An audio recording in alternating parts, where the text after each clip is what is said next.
So how we pronounce it, the right pronunciation, I mean... Uraa. Uraa. Uraa. Okay.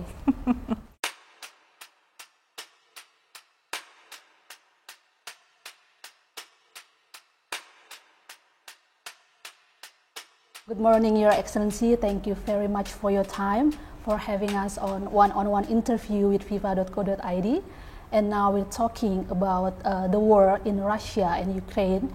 We know that more than a month now. What is actually Russia want to tell the world about the recent situation in the war?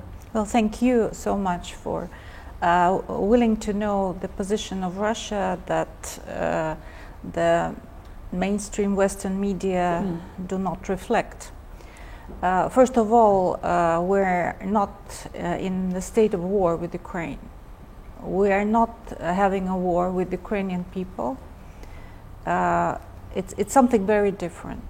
You know, for the people of Indonesia to understand, I would like to say that for us, Ukrainians are people that are very close to us. We're practically the same nation. We share the same culture, same traditions, same religion. Many people in Russia have friends and relatives in Ukraine and vice versa. Before this operation started, we had more than 3 million Ukrainians working in Russia. Even now, we accepted already more than 500,000 Ukrainian refugees coming from Ukraine. It's officially, but those who registered as refugees. But as many people in Ukraine have relatives and friends, there are much more Ukrainians who come to Russia. So this is not a war. I was born in Ukraine myself, though I'm Russian. So this is not war. This is a special military operation that has very well-defined targets. And I want to stress that we're not targeting civilians.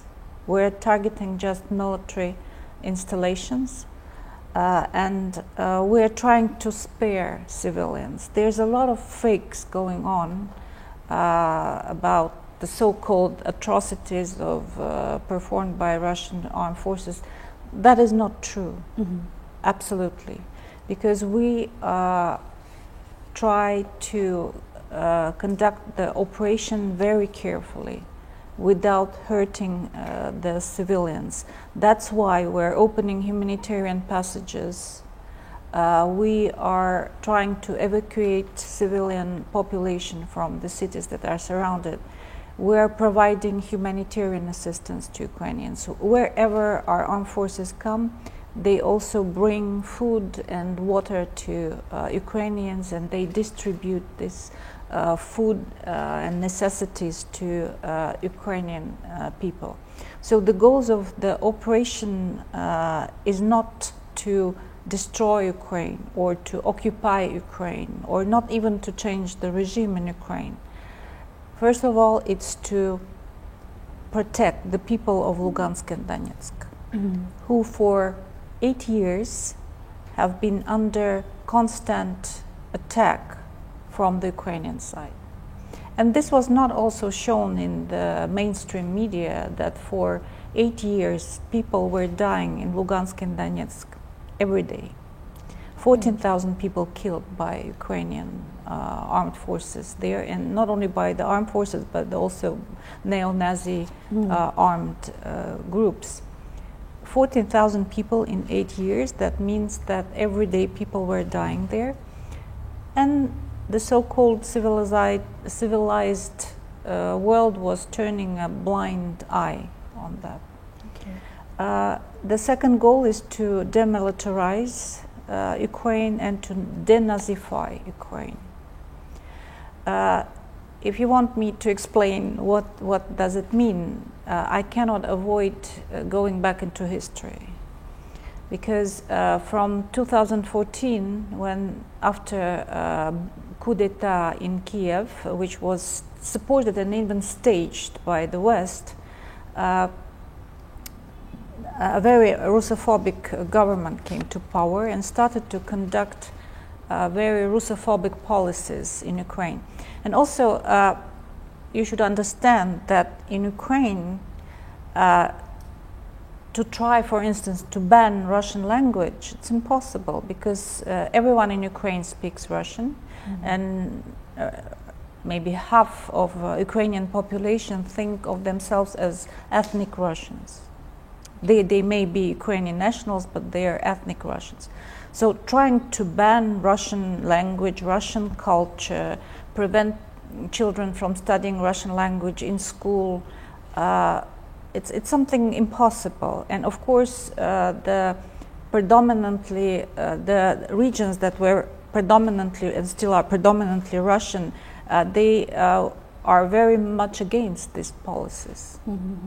There were a lot of protests in 2014, also ignored by the West and by the Western media. Have you heard anything about the massacre in Odessa, for instance, when 40 people, peaceful protesters, were just burned alive in one of the buildings in Odessa? This crime was not punished by the Ukrainian side. It was we tried to urge Kiev to find the criminals who did it. We even know who did it. It were the neo-Nazi group Azov who did it, but no one was punished for this crime. So not only the government in Kiev started to oppress and suppress everything Russian, but also they started to use armed forces against the regions that were against this policies. Actually, there were three main regions: Crimea, Lugansk, and Donetsk. Crimea decided to go back to Russia. There was a referendum, and Russia accepted Crimea, and we protected the people of Crimea. In Lugansk and Donetsk, they proclaimed independence. At that time, we didn't recognize it. And the government in Kiev sent army troops against their own regions. From the very beginning, Russia tried to solve this issue by diplomatic means. In 2014, we initiated the Minsk agreements that were signed between Kiev and Lugansk and Donetsk. Also, it's absurd when we were accused of not fulfilling the Minsk agreements. We were not part of it. Actually, we initiated them. We urged the leaders of Lugansk and Donetsk to sit together with the representatives of the Kiev government and sign the agreements that would have solved this issue, this conflict inside Ukraine.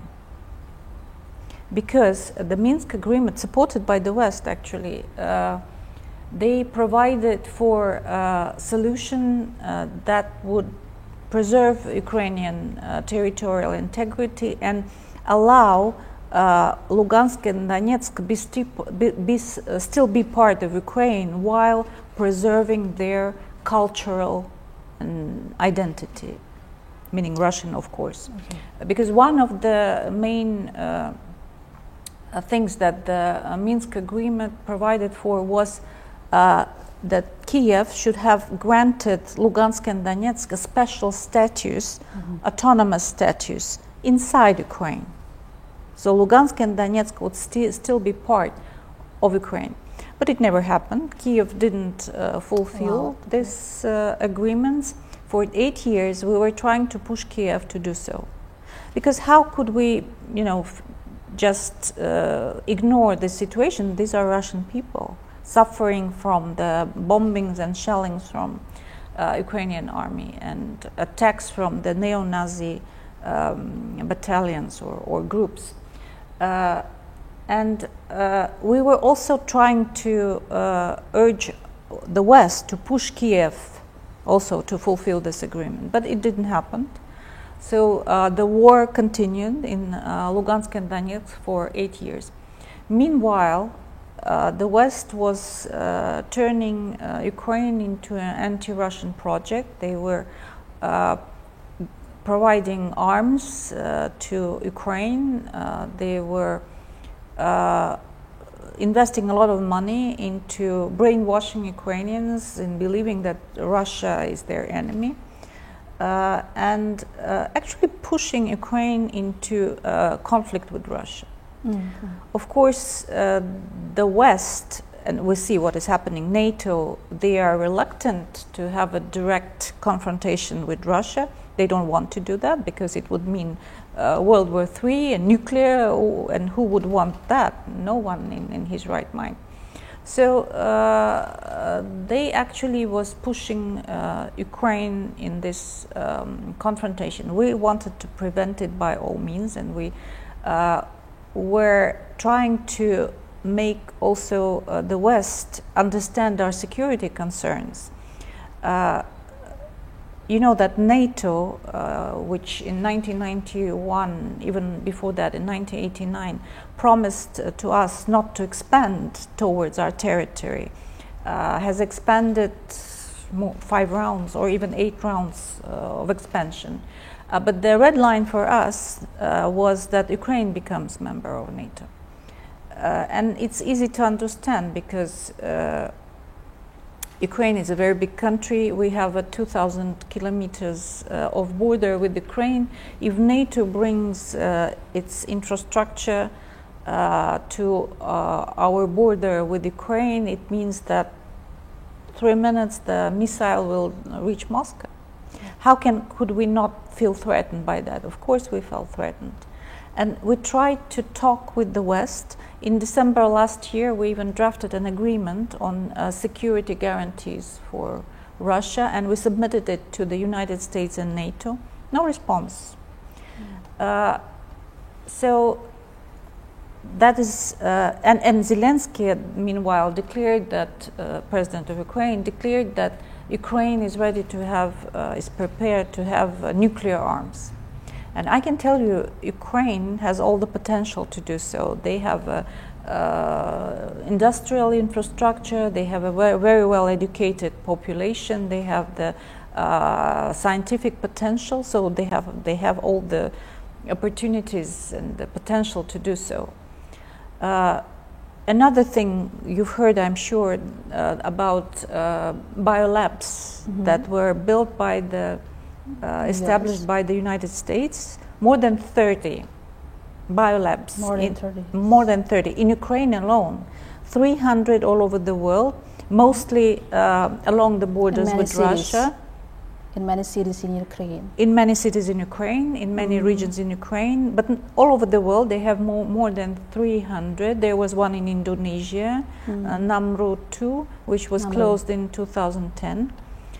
And now we have all the documents proving that what was going on in these biolabs, controlled absolutely by the United States, was the development of toxic, very dangerous pathogens that could be released and spread very dangerous diseases that could lead to thousands or tens of thousands of deaths. So it's biological weapon actually, and biological weapons are banned by international law. So the question is, whom this or what country this biological weapon would be targeting? I think the answer is obvious: Russia, of course. Or why would otherwise all these biolabs be on the border of Russia? Okay. So this is on demilitarization. If you want me to explain what about denazification, I can do that you also. Can explain it. Yeah, okay. Okay. And how about the casualties in Russia's side? We know that Ukraine government said that Russia, especially Russian armed force has lost many personals, artillery system, aircraft, and etc. Or maybe you have a different data about this. Well, it's absolutely, you know, there's so many fakes about what is going in Ukraine, and they're disseminated by the Ukrainian side, of course, but also by the West. It's not true. We have we have official data from our Ministry of Defense, how many casualties. We have around 1,500 from our side. I believe from the Ukrainian not much more. I think we have lost. Have we lost any aircrafts? I don't believe so. Actually, maybe not not even the number is not considerable at all. Maybe, you know, if 1, 2, 3, it's like that. On the other hand, the Ukrainians actually have lost all their air forces and navy forces. They don't have that anymore. So the numbers of casualties are much, much less than the Ukrainians would like to see, or the West is pretending. Also, you can, maybe the latest fakes, and there's a lot of noise made about it, it's the so-called, you know, atrocities of the Russian troops in the city of Bucha. It's a total fake and even not very carefully made, because when the Ukrainian armed forces came back to this city, which was occupied by Russian armed forces, and then the Russian armed forces left on the 30th of March, the Ukrainian armed forces came on the 2nd of April. After the Russian armed forces left, the mayor of Bucha, he made some statements. He's Ukrainian, and he never mentioned any casualties or any bodies lying in the streets. Of course, he would have done it because he's from the Ukrainian side, basically. And then, okay, there were no actually armed forces in the city for a couple of days. Why all these bodies were not buried? What they were waiting for?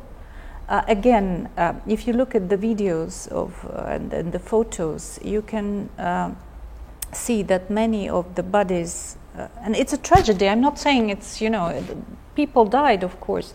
It's a tragedy, but you can see that many of them are wearing a white band on the sleeve.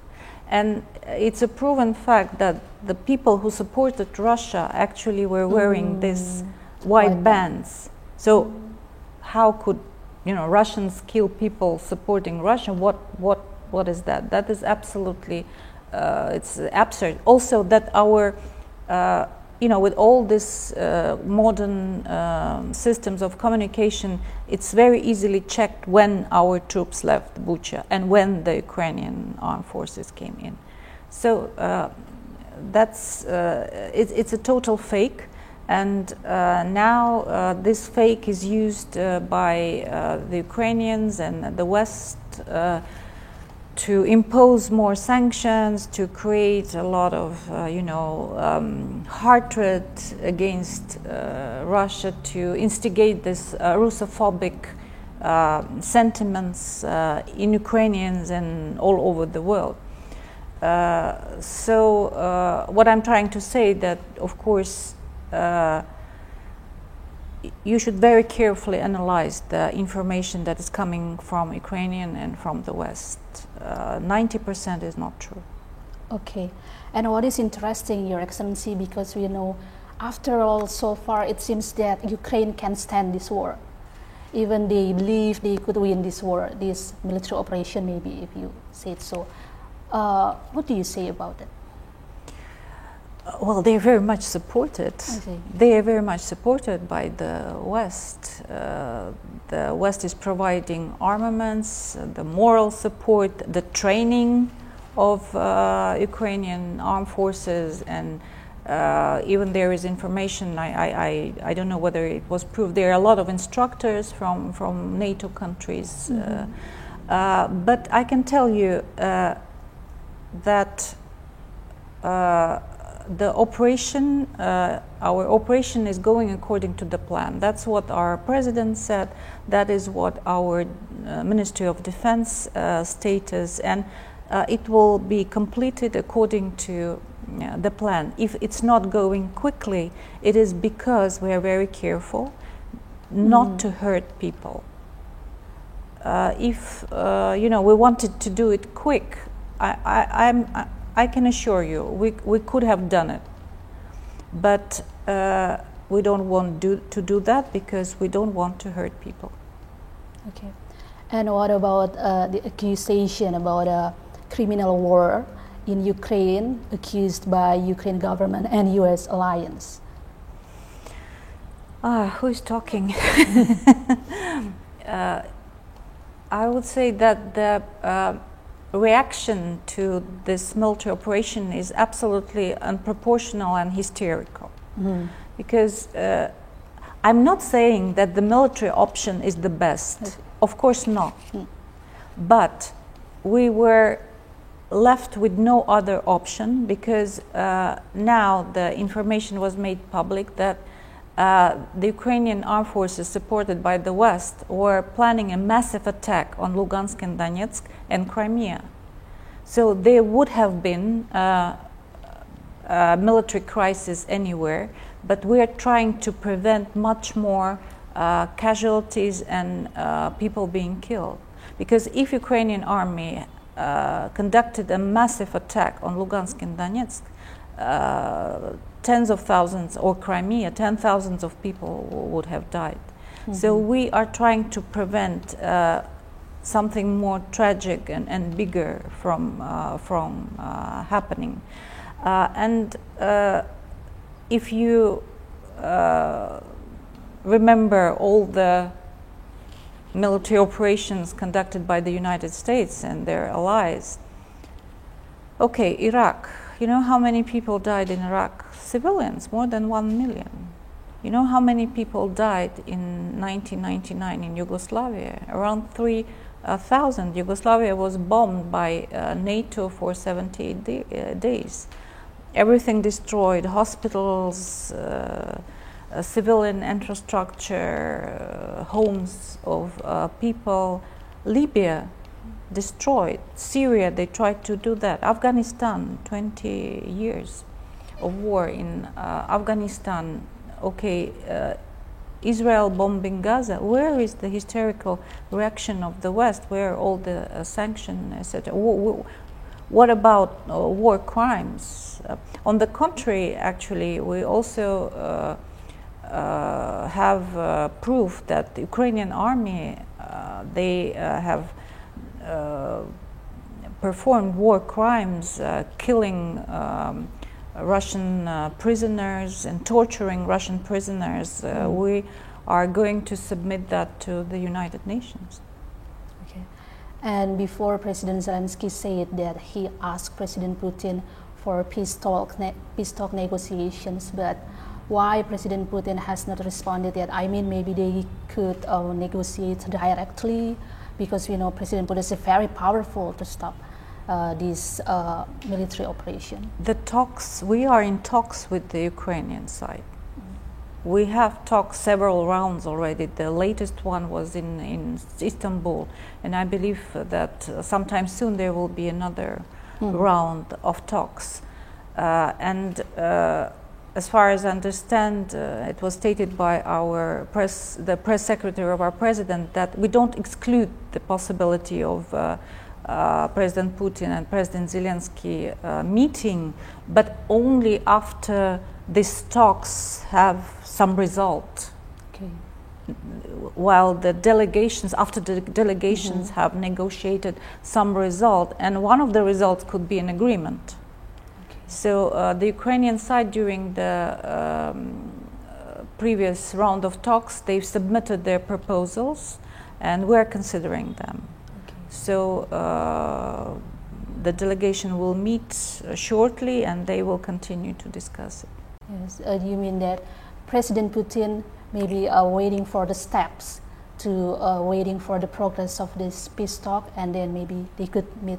Yes, that's the idea. That's the idea. I'm not saying that that's what will happen, but we don't exclude this possibility. Good, okay. Mainstream media before reported there are 1,000 Russian people who protested this military operation have been arrested.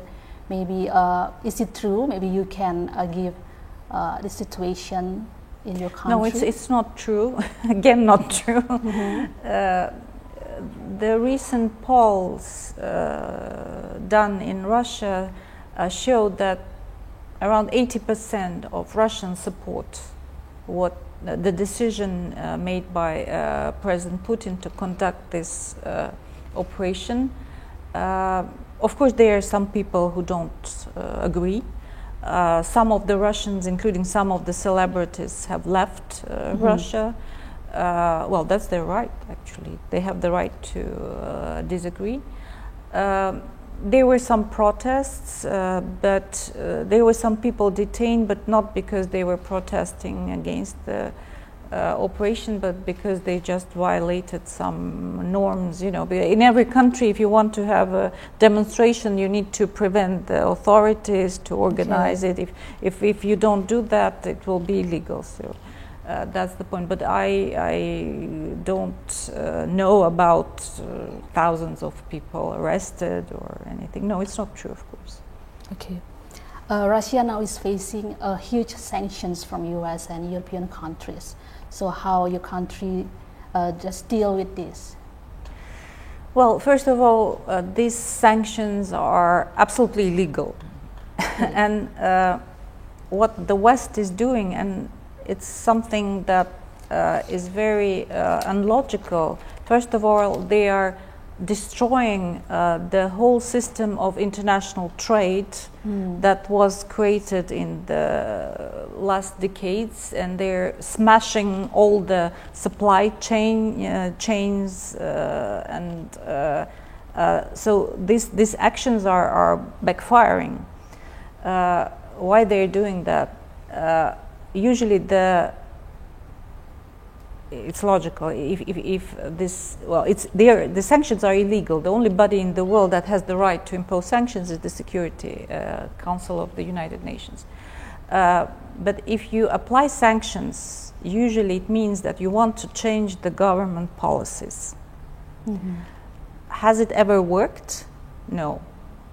Iran, Venezuela, Cuba, North Korea, Russia is under sanctions from 2014. Has it made the government change its policies? No.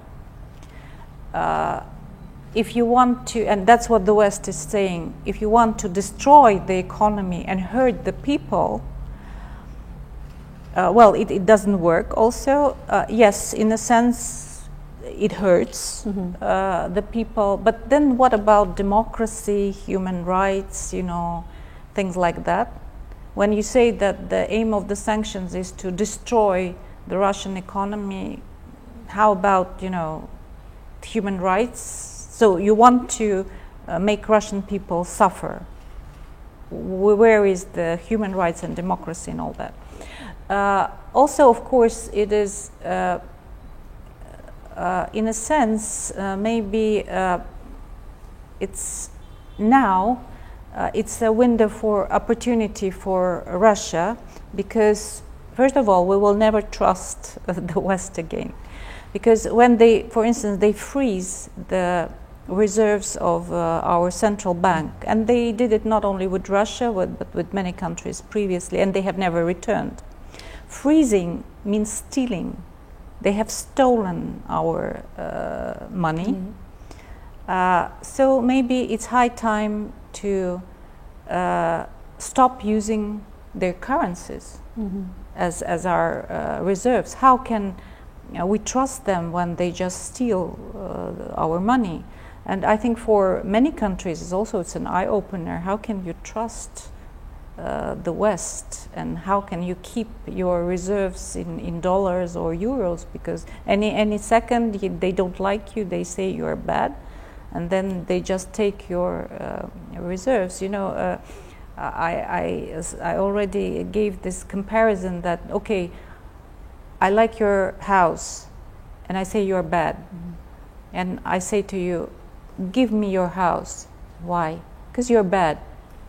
But how can you do it? Where is the legal basis? Where is the law? Oh, don't worry, I adopt a law. I say, in this law I write, because you are bad, I have the right to take your house, and I take your house. So they behave like bandits. On the other hand, it's quite a good business, because they invested around $40 billion in Ukraine, in turning Ukraine to an anti-Russian project, and now they have more than around 300 billion US of our reserves. Very good investment, I would say. So, of course, the sanctions will not make our life easier, but it's not new for something new for us. We've been under sanctions for 2014. Okay. So, in response to this current situation, is there any specific strategy or countermeasure in response to these huge sanctions? Yes, absolutely. To develop our own industry, to not be dependent on foreign partners, Western partners. In 2014, when the first round of sanctions were imposed, we developed our own agriculture. Before that, we were very dependent on the food imports. But since then, we're absolutely self-sufficient in food production. And of course, we don't produce bananas or mangoes, but we'll buy that from Southeast Asia and Indonesia. We became number one wheat exporter. Now we export. Now we don't import food. We export. We export beef. We export chicken. We export wheat. We export seafood. So the sanctions have. We've learned our lessons. Kind blessing in disguise. Perhaps. Okay. Of course, I'm not.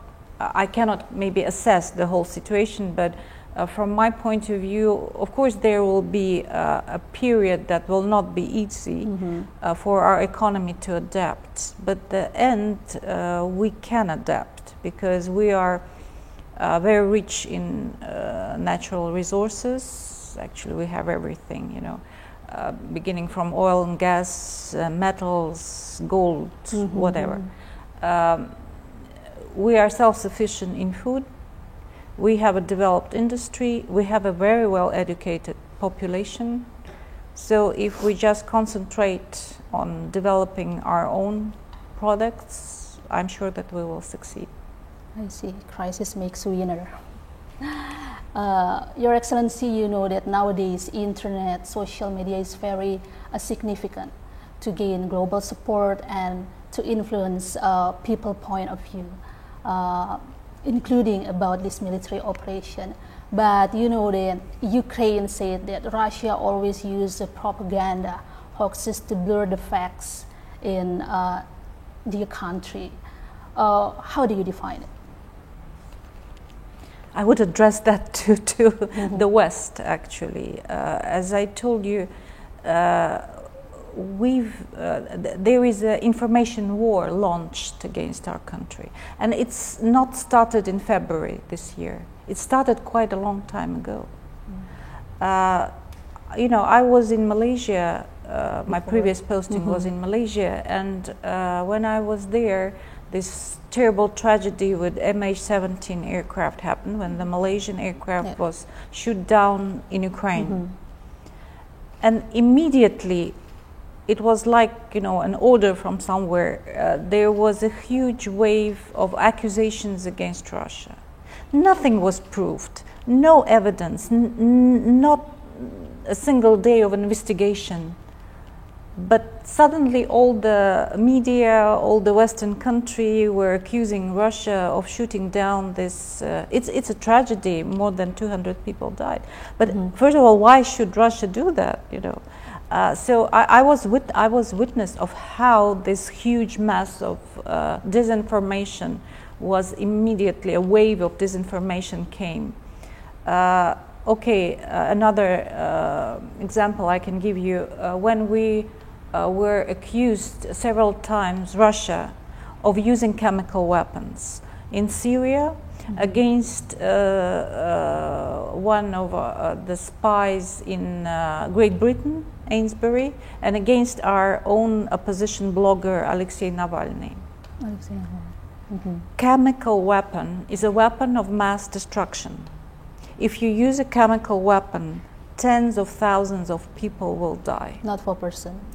No one died with this. In Syria, it's another issue, but we didn't use that. why, first of all, why do you use a chemical weapon against one person? Right. On the other hand, it's a fact. In 2018, it was proved, not by us, but by international experts, that we have destroyed all our stockpiles of chemical weapons. 2018 proved internationally. We committed. We fulfilled our obligations under the Convention on Prohibition of Chemical Weapons. No more. We don't have chemical weapons. So again, this disinformation, and every time it's being used to impose more and more sanctions. Yeah. Then why do you think, how do you think about the response of Indonesian government about this war, about this military operation so far? Well, we see Indonesia as our friend and our partner. Of course, we know that Indonesia has supported the General Assembly resolution condemning the so-called war against Ukraine, but we were disappointed. But on the other hand, we do understand that there's a lot of pressure, of course, and when there is an information war going on, they are the sides who are engaged in this war, and they are victims of this war. So many countries became victims, not quite understanding the real reason of this crisis. And of course, General Assembly resolution is non-binding. On the other hand, we know the response of the Indonesian side on all this pressure from the Western leaders to exclude Russia from G20, and we are very appreciative of this, of the balanced and reasonable position of Indonesia.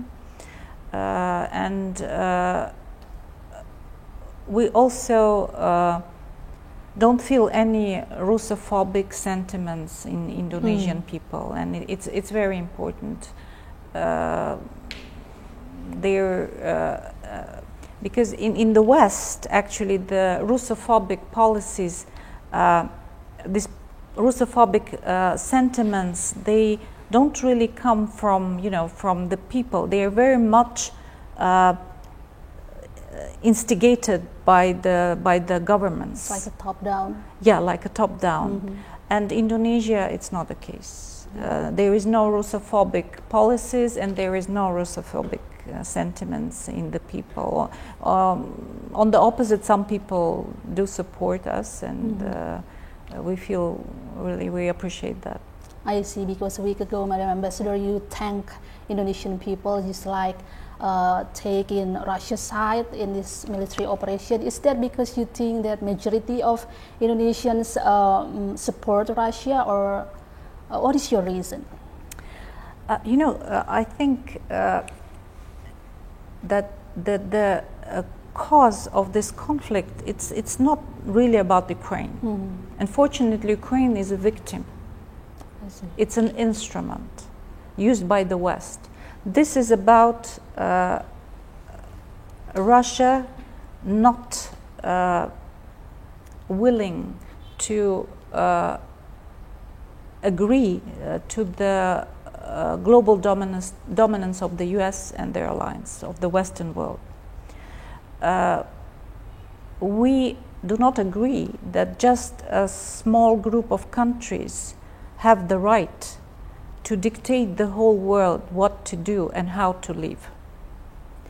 We are open to cooperation and interaction with all countries in the world, but just including the US, including Europe, but as equal partners. We don't want someone to think that we are just, servants, or we can just be exploited, our natural resources can be used, but we are not equal with these countries. So, and the problem is that the West doesn't agree to the global transformation that is going on from a unipolar world to a multipolar one, because so many centers of powers are emerging now. Russia, China, ASEAN, including Indonesia, Latin American countries, African countries, and they didn't support the sanctions against Russia. And I think actually that Indonesian people do understand that it's not about Ukraine, it's about this global dominance of the West. And the West has been used to it for centuries. They dominated their colonies, and they are not willing to agree to lose this power that they're losing, of course. So we're living in a very significant period of global history, and the world is going a very dramatic transformation. And I think that Indonesian people do understand that it's basically it's not about Ukraine. I see. Allowed me to ask about your opinion. Do you think that maybe President Putin will consider about many refugees, almost 4 million, I think, because a woman and children becomes the fragile victims of the war? Maybe he will consider about humanity crisis. We're trying to prevent humanitarian crisis in Ukraine from happening. I mentioned where we come in the city, we open humanitarian passages so the people can get away. Ukrainians are preventing people from leaving.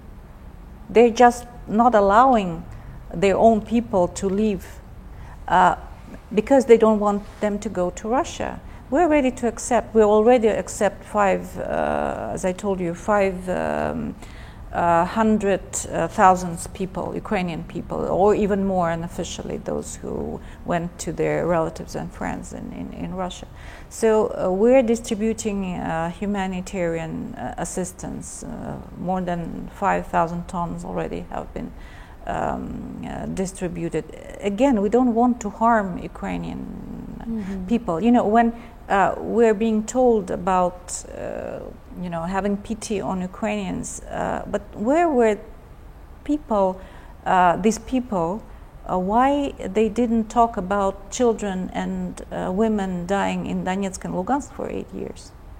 No one said a word about that. We were trying to tell the West repeatedly about that. We were trying to prevent people from dying in Lugansk. We were giving humanitarian assistance to them, but not a word from Western media. Okay. And now, last but not least, Your Excellency, you know that there is an interesting trend nowadays, a word Uraa. Uraa is very popular among Indonesians now in social media, in direct Uraa. I know it means hooray, maybe. Yeah. But you can maybe give brief information about brief history of this word Uraa. Actually, it's a very ancient word. It's a very ancient word. I don't exclude that this has Sanskrit roots, actually. Because Russian language is quite close to Sanskrit. We have, like Indonesian, we have many words from Sanskrit. So this is a very ancient word. It's a word meaning to encourage strong spirit, a cry of joy also, so that you feel, good, you feel you're in good mood. Okay. So yeah, to keep your spirit strong. Okay. So how we pronounce it? The right pronunciation. I mean. Uraa. Uraa. Uraa. Okay. Okay. Thank you very much, Your Excellency, for your time. We hope the better situation for Russia and for Ukraine and for all the world. Thank you. Thank you so much.